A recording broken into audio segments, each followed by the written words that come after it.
सुप्रभात. श्री परमरहस्य वाचन. श्लोक क्रमांक 23, ओवी क्रमांक 102, अध्याय 5.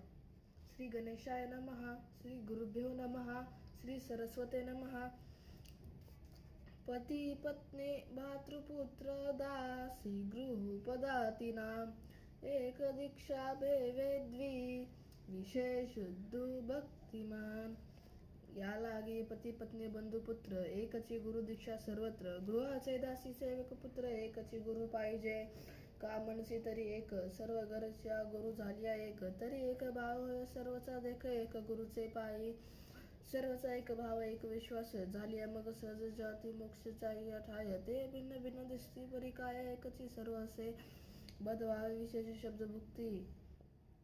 जया घडे एक चित्ती तयाच्या मोक्ष पदाची प्राप्ती घडे तो देवी.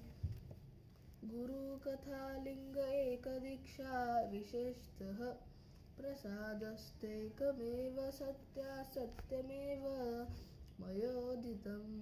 करीच्या सर्वांची एक गुरु सर्वांची लिंग देता एक देख. दीक्षा दीक्षा प्रसाद आणिक दुसरा नाही. एक गुरु एक लिंग एक प्रसाद एकत्विते ते खंडला भेद. दुसरे नास्ते म्हणून मोक्षपद अभंग व्यवहाराने सतीपदी दोघे नांदता. दोहीचा भाव एक नसता तरी मुक्तीची केव होय प्राप्तता. म्हणून उभया एक गुरु भिन्न गुरु असता जाण. भिन्न चारे वर्ते म्हणून ते स्त्री पुरुष सौजन्य कदा काळी असेना. दोन भाव दोन भक्ती भिन्न चारे उत्पन्न होती. परधर्मी तया नांदिती एकीस म्हणून